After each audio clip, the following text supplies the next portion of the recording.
저희가 재작년부터 아니 2022년부터 여러분들한테 지속적으로 표를 보여준 게 2025년 6년도에는 정말 공급 절벽. 그렇죠. 이제 그 당시에는 하락을 예상하시는 분들은 그거에 대한 긍정을 안 했는데 지금 하락을 예상하시는 분도 그렇게 얘기를 해요. 결과가 나오니까 현실이 이제 드러나니까. 그러니까 이제 그런 부분들 여러분들이 좀 준비를 해야 될 필요가 있을 것 같고 작년과 재작년하고 같은 스타일로 간다라고 한다면 쉽게 얘기하면 중상급지가 굉장히 번지는 거죠. 그렇죠. 폭이 이제 넓어지는 거고 이제 그런 지역을 결국 우리가 선점을 해야 되는 그런 필요성이 점점 올라가고 앞으로 상급지가 될 지역, 중상급지 지역을 선점하려 그러면 오늘 서울시에서 발표한 이거만큼 중요한 게 없다고 생각해요. 가장 적은 돈으로 이걸 먼저 선점할 수 있다.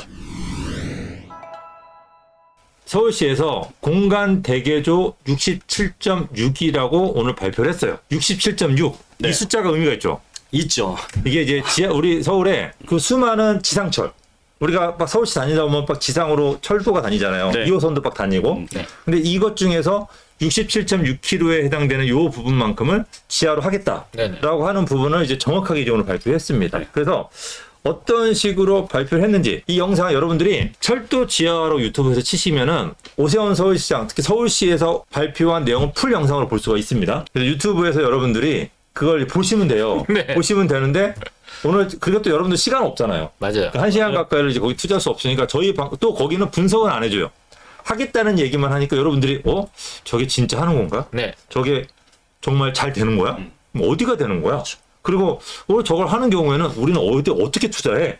그거는 아예 감이 없단 말이에요. 그거를 오늘 우리 꼰대님들이 딱 잡으실 거란 말이에요. 오세훈 서울시장이 처음에 인트로 때 한 얘기가 제가 들어보니까 이거 하나도 버릴 게 없어.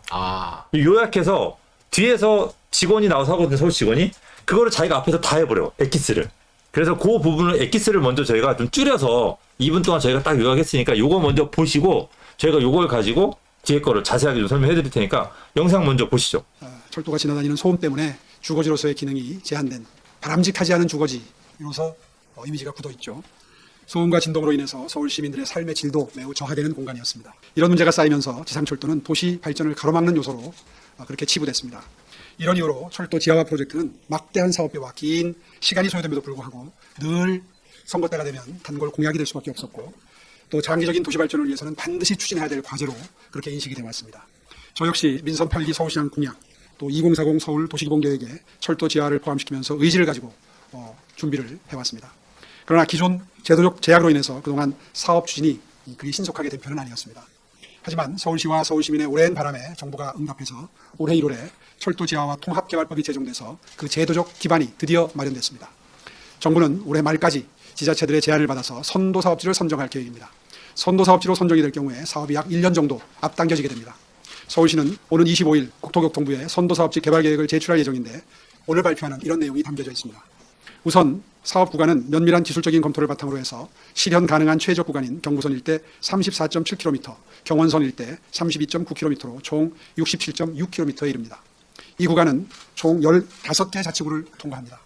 그리고 역사는 39개소가 포함됩니다. 서울시는 이 구간에 선로 부지를 대규모 녹지 네트워크인 공원으로 조성하고 철도 역사 부지는 매각을 전제로 한 개발 가용지로 창출해서 도시개발 및 역세권 개발에 활용할 계획입니다. 서울시에는 방금 전에 말씀드린 대로 이미 경의선 숲길이라고 하는 성공적인 철도 지하화 사례가 있습니다. 일명 연터럴 파크로 불리는 이곳은 경의선 철도를 지하화하고 폐선 노선을 선형공원으로 조성해서 서울시민은 물론 전 세계 관광객이 찾는 명소로 거듭났습니다. 이로 인해서 침체됐던 지역 상권이 살아나고 도심의 활력이 넘쳐나고 있습니다.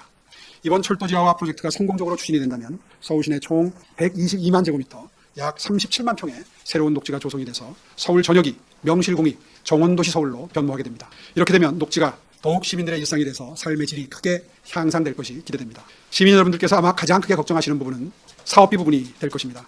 경부선 지하에는 약 15조 원, 경원선 지하에는 약 10조 6천억 원, 총 25조 6천억 원의 사업비가 소요될 것으로 예상됩니다.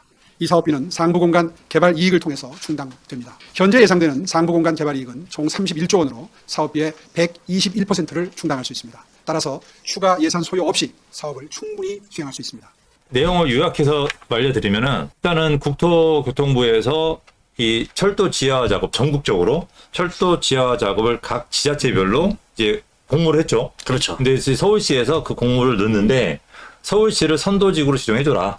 1년 빨리 다른 데보다 1년 빨리 하겠다라고 해서 좀 선도지구로 지정해달라고 서울시에서 이번에 넣었다는 얘기죠. 네. 근데 이제 넣는 과정에 서울시 같은 경우는 어디가 이제 어떻게 선도적으로 그렇죠. 이제 진행이 될 거고 이제 그 비용에 대한 얘기를 되게 중요시 얘기했단 말이에요. 그래서 이 비용이 25조 6천억 정도가 발생을 하는데 그 중에서 31조를 우리가 마련할 수 있다. 그러니까 서울시가 자신 있게 얘기하는 거니까 그러니까 돈이 남네. 그러죠? 돈이 원래는 그런 사업하면 돈이 모자라야 되잖아요. 그렇죠. 근데 이제 돈이 남네. 그러니까 돈이 남는 이제 사업지니까 빨리 하게 해줘라. 이제 이 얘기를 했어요. 그래서 그 내용이 이제 주가 되는 거죠. 그래서 이게 됐을 경우에 파급 효과가 엄청나다라고 했는데 저는 이 영상을 풀 영상으로 2번 돌려봤어요. 그러니까 그 전에도 이제 제가 알고 있었고 2번 돌려봤더니 이런 느낌이 들었어요. 예전에 제가 용산에 20몇 년 전에 있을 때 용산 민족공원을 개발하겠다고 해가지고 제가 용산 투자를 그때 제 수강생들이에요. 제가 부동산 강의할 때니까 그때 20몇 년 전이죠. 25년 전인가 4년 전에 수강생들 용산 공원 주변 투자시켜줬어요. 그래서 엄청난 부자 됐어요. 다들. 그죠? 그 다음에 2007년도인가요? 2006년도 6년 정도에 국제 업무지구를 개발하겠다고 해가지고 그때도 내 수강생들을 그 주변에 서울역 용산역 주변에 투자시켜 드렸어요. 40번 지을 때는 이런 데들.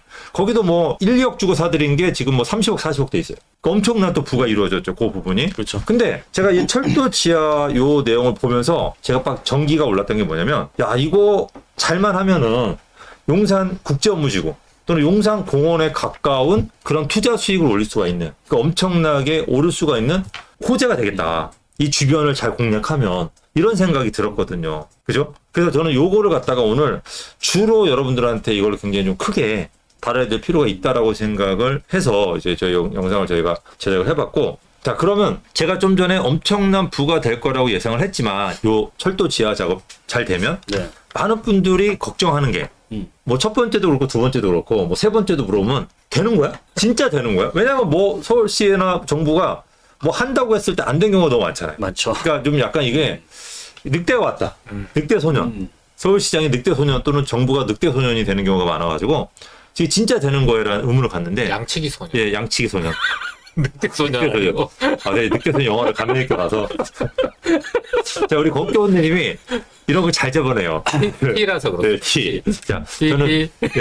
그래서 양치기 소년이 네. 됐는데 이게 진짜 되는 거냐? 요거를 좀 의문을 좀 풀어줘야 될 것 같은데. 아니 서울시장님이 지금 사실 전체 국민을 상대로 해서 이렇게 자신 있게 지금 말씀하신 거란 말이에요. 양치기 소년이 되지 않을 것 같으니까 말씀을 하시는데 사실 이 철도 지하 사업이라는 그 문제점이 이제 크게 2가지가 있었는데 이 문제가 해결할 수 있기 때문에 이 사업은 이제 확실하게 진행할 수 있다라고 말씀을 한 거예요. 첫째 하나는 이 제도상의 제약이 너무 강하게 들어가 있었기 때문에 이 안에 한 2가지 정도 제약이 있는데 이게 지금 해결이 된 거고요. 또 한 가지는 이제 2번째 문제는 사업 비용에 대한 문제인 거죠. 근데 이 문제까지도 이제 검토가 다 끝난 상황이기 때문에 해결할 수 있다라고 보는 겁니다. 그러면은 이 첫 번째 제도상의 제약이라는 부분이 이게 올 초에 여야가 보통 웬만해서는 손잡는 경우가 없는데 여야가 합의가 된 철도 지하 특별법이 올해 이제 신설이 됐잖아요. 사실 철도 지하법이라는 게 특별법이라는 게 철도 부지를 개발할 때 지하 부분을 개발하고 그다음에 이제 땅 위에 지상 부분을 개발해야 되는데 이 2개의 이 법이 서로 다 달라요. 그러다 보니까 이 2개 법이 합쳐지지 않으면 개발할 수 없는데 이게 이제 철도 지하 특별법이라는 게 2가지 통합을 할 수 있는 법이 새롭게 신설이 됐기 때문에 일단 제도적인 기틀이 마련이 된 거고요. 이 제도적 제약에서 2번째 문제는 뭐냐면 이런 정부의 대형 사업이라고 했을 때는 꼭 예비 타당성 조사라는 걸 해야 됩니다.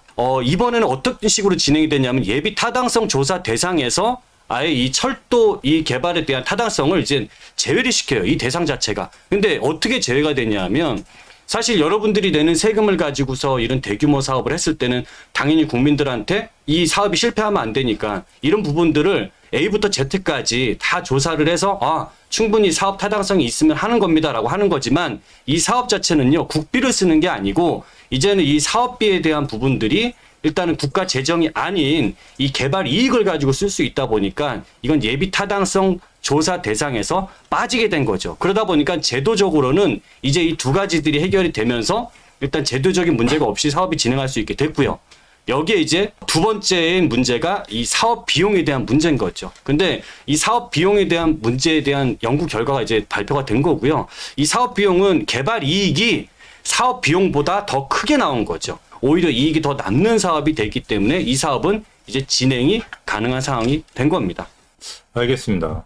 근데 이제 좀 전에 봤던 게 뭐 법적인 거는 이미 통과가 돼서 네. 뭐 많은 분들이 알고 계실 텐데 비용이에요. 네. 이제 비용이 25조 6천억이 발생해요. 뭐 네. 공사비니까 이거는 우리가 뭐 그동안 GTX나 지하철을 많이 했기 때문에 25조 6천억을 예상을 뭐 공무원들이 허투루 하진 않았겠죠. 네. 그러면 맞을 것 같은데 수익이 31조라고 한단 말이에요. 네. 수익이. 이 수익이라고 하는 거는 결국은 지상 부분을 개발을 해서 나오는 어떤 뭐 분양 수익 또는 토지를 매각하는 매각 수익.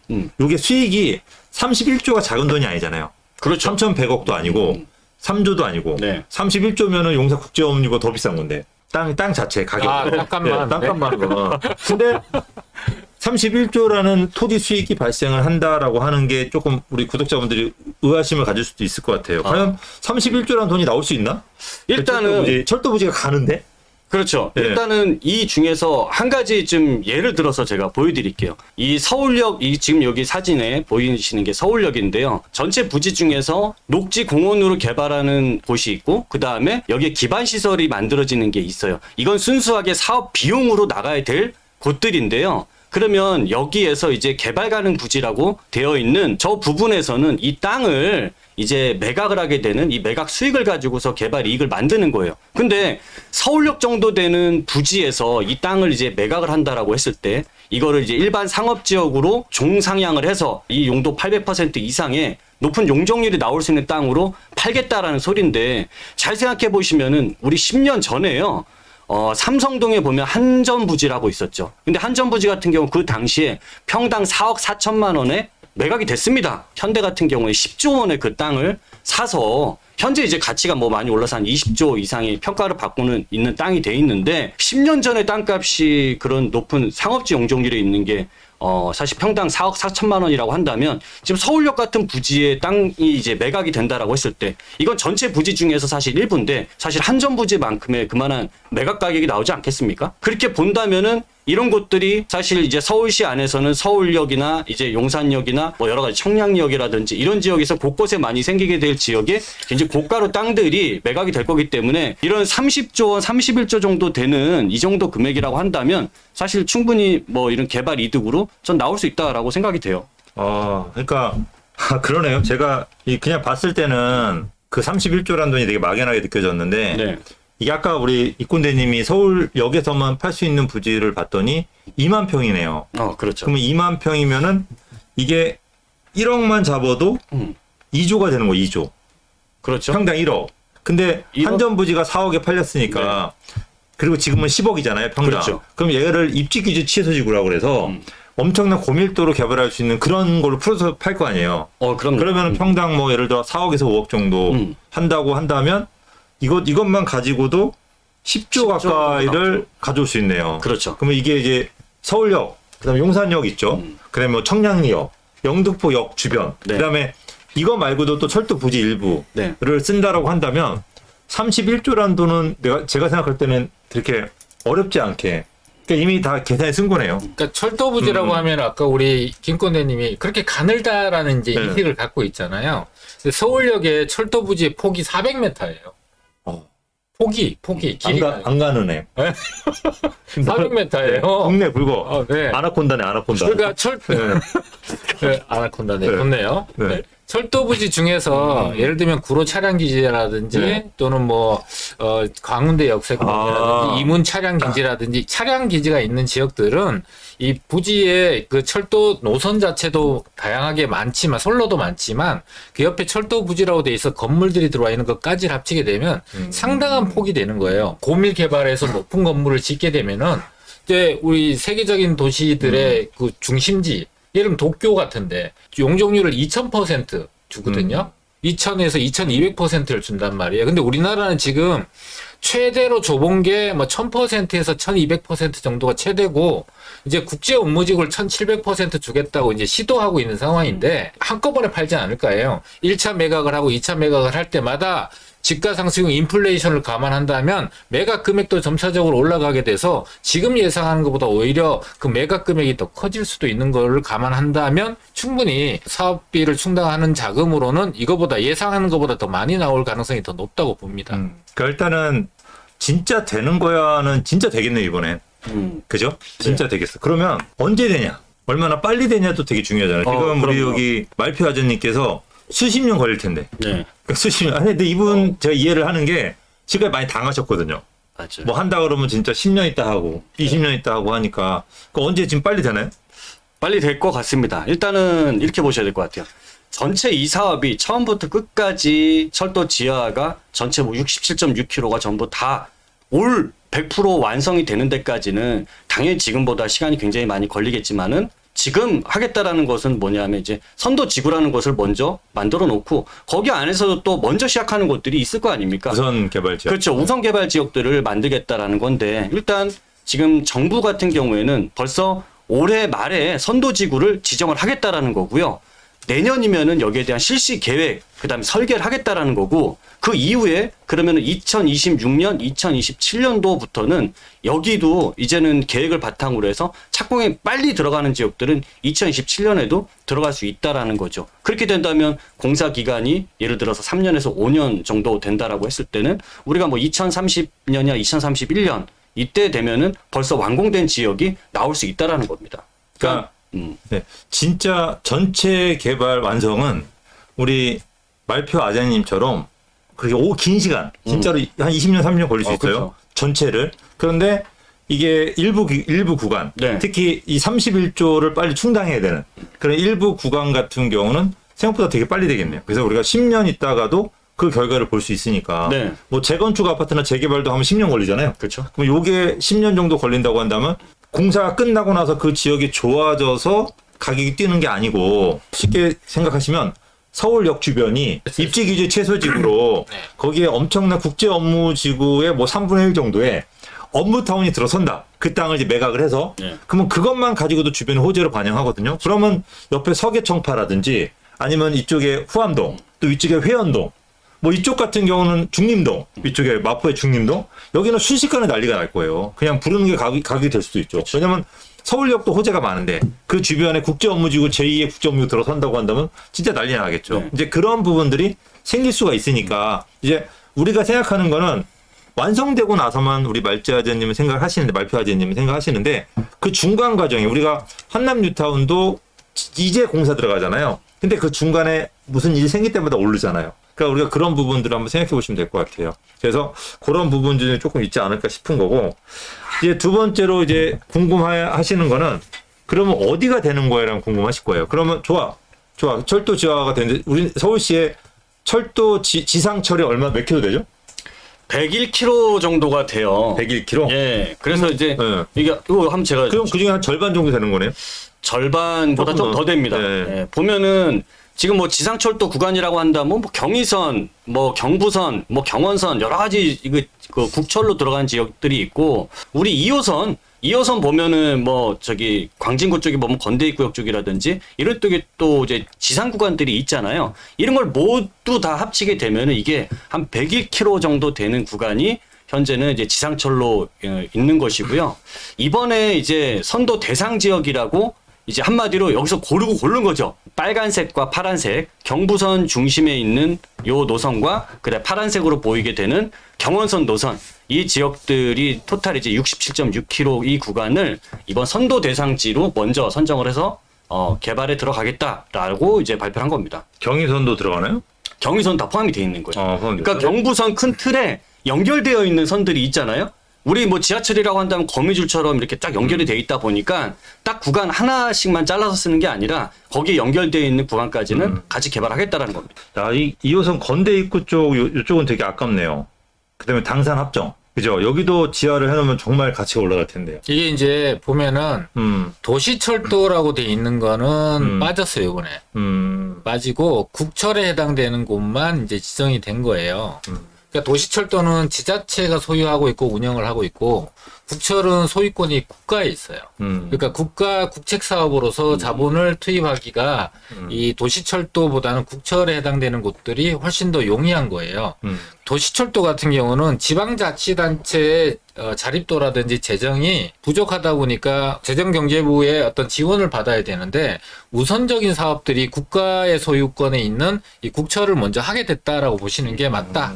이렇게 보시고 뭐 여기가 입지적으로 너무 좋고 많은 개발이 진행되고 있는데 여기는 지상철이라기보다는 고가철도예요. 고가철도. 그래서 약간의 성격이 조금 다르고 입지적으로 야 이런 데들이 지하화만 된다면 당연히 이 입지적으로 포함만 된다면 이 지역은 엄청난 호재가 될 건데 1차적으로는 좀 빠졌다는 게 아쉬움이 있죠. 네. 자, 이제 많은 분들이 이제 궁금해하는 게 왕십리역 주변은 어떻게 되나요입니다. 왕십리역 주변. 이미 왕십리역 같은 경우에는 서울 2040 계획에서도 여기는 부도심 개발이 이미 지정이 돼 있는 곳에 사실 기본적으로 개발 호재가 있는 곳에 이런 철도 지하까지 같이 만나게 되는 지역이다 보니까 굉장히 지역적으로 한마디로 지역에 우리가 상급지, 중급지, 하급지라는 걸 나눠서 이렇게 본다라고 했을 때는 한 단계가 업그레이드 될 수 있을 만큼의 굉장히 파급력이 크게 되는 거죠. 우리 하늘님께서 이문휘경 1호선도 포함이 되는 건가요? 네, 포함이 되는 겁니다. 이문휘경 그다음에 뭐 광운대, 네, 강원대역, 그다음에 뭐 그다음 창동역까지. 창동역까지. 네, 그러니까 호재가 있는 지역이 호재를 더하는 거네요. 그렇죠. 또 게다가 뭐 이문희경에서부터 그 광운대역 쪽으로 올라가는 이 노선들 같은 경우 또 GTX가 들어가잖아요. 네. 이 GTX들까지도 이번에 뭐 발표된 내용을 보니까 GTX 선까지도 다 지화를 시키겠다라고 이제 이번에 같이 발표를 했습니다. 그러니까 최근에 이제 아파트 값이 이제 양극화 돼가지고 네. 우리가 상급지라고 하는 지역은 많이 뛰었잖아요. 그렇죠. 근데 우리가 창신동이라든지 아니 저기 노원이라든지 이런 좀 일부 지역, 광운대 쪽이라든지 요 창동역 쪽이 회복 속도가 아직까지 그렇게 빠르진 않단 말이에요.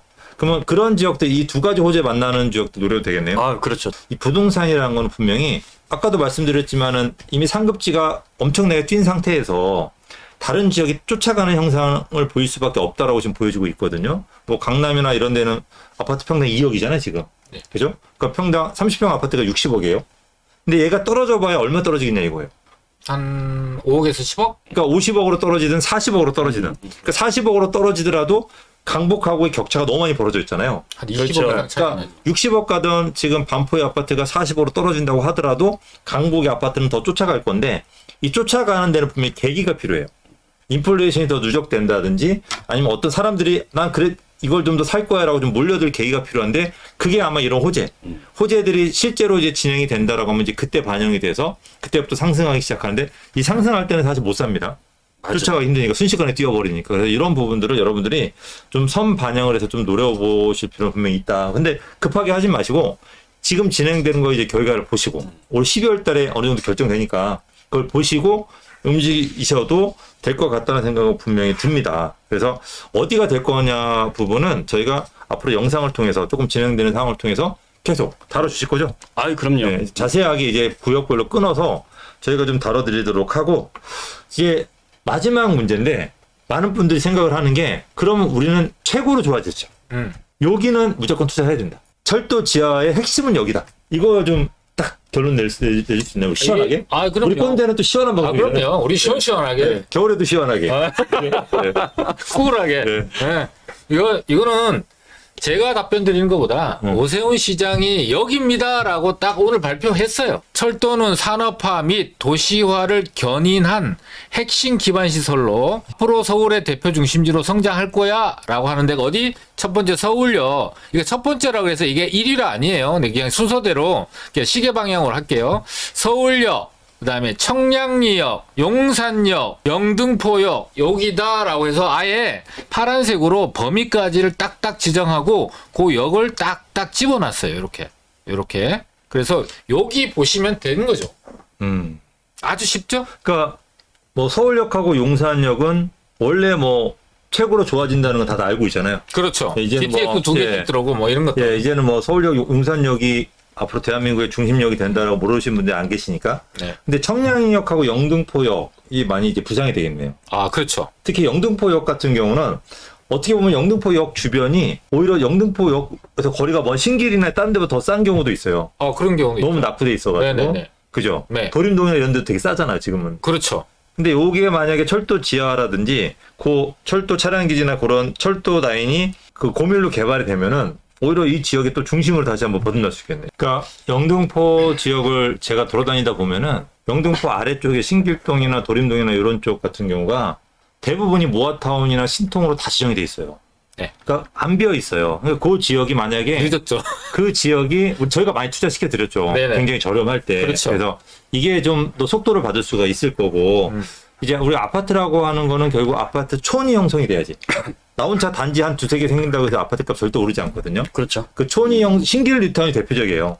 그 약간 중국인들이 사는 지역과 좀 가까운 중국인 비하하는 건 아닙니다. 근데 아무래도 조금 집값에는 영향을 미치잖아요. 영향을 바로 벗어나 버렸어요. 네. 신길 뉴타운은 좀 별도로 움직이거든요. 근데 이제 그게 영등포역까지 같이 개발되면 굉장히 대규모 새로운 뭐 제2의 목동이 들어선다라고 볼 수 있을 정도로 엄청난 아파트 타운이 형성이 되는데 거기에 영등포 역사 개발까지 만약에 같이 이루어진다고 한다면 특히 철로가 지금 영등포를 단절시켜 놨잖아요. 아, 굉장히 유해 시설, 기피 시설이 네. 있죠. 근데 이제 그게 만약에 개발이 된다라고 한다면 그 동네 자체가 이미지 자체가 완전히 바뀌어 버리는 거죠. 이미지. 그러니까 우리가 생각하지 못하는 영등포를 지금 여러분들 다니셔도 길도 좁고 막고 그다음에 아무래도 철로 옆에 건물이 있다 보니 건물도 굉장히 낡았어요. 개발해도 거기는 개발을 해도 가치가 낮다 보니까 민간 업자들도 개발 잘 안 하고. 근데 이제 그렇게 철로 지하가 확정이 돼서 이제 진행이 된다라고 한다면 그 지역의 땅값은 순식간에 뛰어버릴 거예요. 특히 철로 옆에 땅이 더 비싸지겠죠. 그렇죠. 아니, 이제 저는 지금 철로 옆에 땅이 제일 싼데. 맞죠. 예. 이게 저는 지금 우리가 아까 네 군데 지역을 봤잖아요. 서울시에서 이제 거점으로 성장 개발한다. 이게 참 말 되게 어려운데 저는 이런 생각이 들어요. 그 지금 만들어지게 성장될 수 있는 네 군데 지역은 앞으로 제2의 강남처럼 바뀌게 되는 지역이고 그 다음에 여기에 강남처럼 바뀌는데 여기에 플러스 연트러파크가 그로 들어오는 거죠. 연트러파크하고 강남하고 두 개가 만났다라고 생각하면 정말 엄청난 시너지가 폭발할 건데 지금 그 네 군데 지역은 그렇게 발전될 수 있는 지역이라고 본다면 와 사실 엄청난 이게 사실 뭐 집가라든지 이런 부분들이 일어나지 않겠습니까? 자, 그래서 이제 요 현재 지금 구역들 중에서 먼저 개발되는 지역이 어딜까요? 일단은 그게 되게 중요하잖아요. 우리가 지금 분당 같은 경우 특히 노후도시특별법 때문에 선도 지역으로 먼저 개발되는 아파트를 살려고 엄청 난리잖아요, 지금. 네. 서로 선택되려고 간택 그 간택되려고 네. 난리잖아요. 네. 그죠? 그러면 지금 만약에 우리 철도 지하 작업이 제가 봤을 때는 내년 올 연말 또는 내년 상반기에 어떻게 본다면 가장 큰 이슈로 부각될 가능성이 높거든요. 부상될 가능성이 높은데 그럴 경우에 가장 먼저 공군에 얘기해 주시죠. 제일 먼저 그러니까 우리 구독자분들한테 추천. 네. 일단은 화면을 좀 보면은요. 아까 제가 얘기했다시피 네 군데 여기라는 게 대표적이라고 얘기했잖아요. 자, 근데 거기는 이미 뭐 되게 유명하잖아요. 근데 어쨌거나 이게 사업이 진행이 되려면 수익 구조가 나와야 돼요. 그래서 처음 사업, 가장 먼저 하는 사업이 가장 가치가 높고 수익 창출이 높아야 그게 롤 모델이 돼서 착착 진행되고 그것이 이쪽 빨간색으로 표시된 지역의 수익이 큰 거를 이 파란색 지역의 수익으로 그 비용으로 충당하겠다는 거예요. 그러니까 여기는 비용이 수익이 나서 충당이 돼야 되는 거니까 먼저 되는 곳은 여기가 될 수밖에는 없다는 거죠. 그럼 여기에서 딱 집어서 보면 여기가 돼야지 여기가 되는 거예요. 그렇죠. 여기에 수익을 갖고 여기에 비용을 충당하겠다고 했으니까. 그러니까 경부선이 돼야지 경원선이 된다. 그렇죠. 네. 그리고 이런 철도 지하라는 게 지역의 어떤 그 단절도 문제가 있지만 도시의 어떤 기능과 역할 또는 앞으로 4차 산업이나 미래 먹거리에 굉장히 도시계획에 입안돼서 모든 것이 바뀌게 된단 말이에요. 이게 2040 서울시 도시기본계획입니다. 지금 보면은 지금 철도 지하가 웬만한 거 보면은 여기서부터 이렇게 해서 이렇게 뻗어나가는 게 주축이거든요. 경부선이 되고 나서 그 수익을 갖고 만들어진다라고 했잖아요. 그러니까 경원선이 앞으로 잘 되려면 경부선이 먼저 되어야 된다. 근데 여기가 서울의 4대 혁신축 활성화의 장기 계획으로 잡혀 있는 곳이다라고 보고 역들이 딱딱딱 나눠져서 어디 역들이 주변이 발전할 수밖에 없다라는 게 나와 있고 딱 보시면은 서울역, 용산역, 노량진역, 영등포역 이런 식의 어떤 발전축 라인에서 발전할 수 있는 역을 아주 구체적으로 예시를 들고 있어요. 근데 우리가 예시를 들 때 아무거나 예시를 들지 않아요. 가장 실현성이 가장 높고 부가가치가 높은 곳을 하는데 아까 얘기했다시피 여기 보면 철도 부지의 가치가 가장 크게 차지하고 있단 말이죠. 여기를 개발하는 게 이 철도 부지 지하화의 사업성 면에서는 가장 높게 평가된다라고 하는 거를 예시로 드는 거예요. 야, 그러니까 제가 봤을 때는 이거 보니까 여기 지금 좀 전에 지도 나왔던 대로 서울역, 용산역, 노량진, 영등포 여기 땅만 팔아도 네. 사업비 다 충당할 것 같은데요. 거기 철도 부지만. 특히 노량진하고 네. 노량진하고 영등포로 연결되는 라인들은 정말로 그 부지가 넓거든요. 철도 노선이 되게 많아요. 그러니까 네. 또 서울역에서 용산역까지 연결되는 데도 되게 부지가 엄청, 네, 넓고요. 그렇죠. 네. 그러니까 요 부지들만 만약에 입지규제 최소지구로 해서 매각을 한다면 그것만 가지고도 공사비 다 충당이 될 것 같고 실제로 그게 빨리 돼야지. 그러니까 우리가 경원선이라고 하는 창동, 그죠? 이제 왕십리, 청량리 여기도 되게 좋지만 요 지역이 개발이 되려면 이쪽이 먼저 개발돼서 여기 돈이 생겨야 되니까 일단 우선순위는 당연히 경부선이네요. 그죠? 그렇죠. 그래서 서울역, 용산역, 노량진, 그 다음에 영등포역.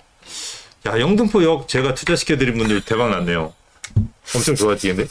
아, 네, 그렇죠. 네. 거기도 이미 우리가 투자시켜드린 곳은 최근에 이제 신통이나 모아타운 등 개발 구역으로 되면서 이미 물건이 없거나 투자 대비해서 엄청나게 많이 올랐죠.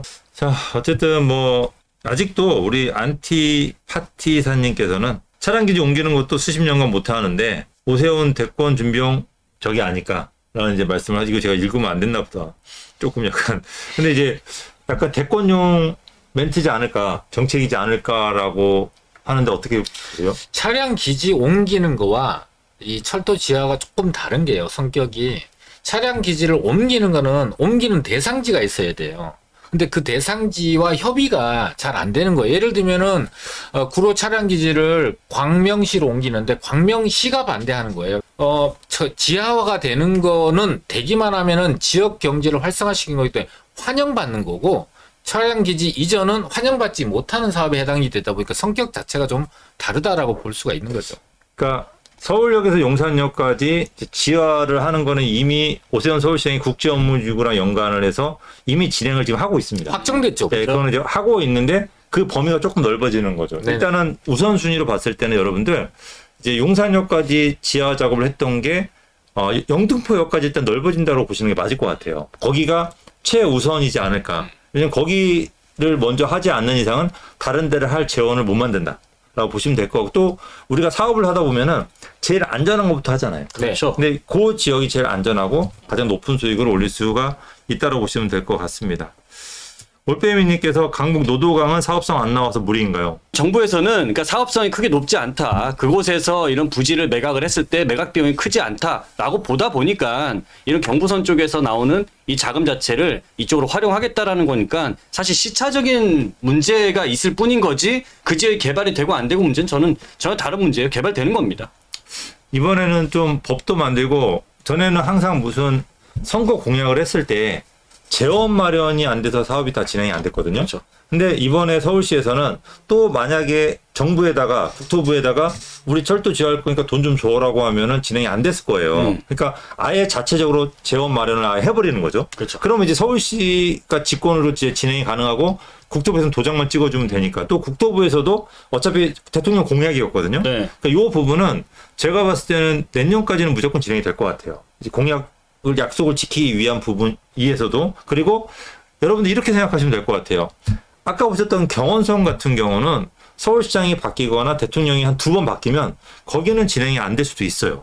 그러니까 분명히 개발 범위에 잡혔지만 어떤 사업성이라든지 여러 가지 부분에서 진행이 안 되고 우리가 서울역이나 용산역이나 영등포역, 노량진역 쪽의 땅을 상업지로 팔아서 돈을 다른 데다 쓸 수도 있잖아요. 다른 데다 또 이게 급하다고 다른 데 쓸 수 있기 때문에 거기는 받아서 해야 되는 입장이니까. 근데 주는 입장은 빨리 개발될 수밖에 없거든요. 그래서 저는 여러분들이 전체적으로는 모르겠지만 경부선만큼은 이번에 확실하게 개발되는구나. 구로까지는 저는 개발될 걸로 보고 있거든요. 신도림도 개발됐을 때 가치가 완전히 달라질 거 아니에요. 그래서 그런 부분들을 여러분들이 좀 염두에 두시고 재테크를 하는데 조금 더 기준을 잡으시면 될 것 같습니다.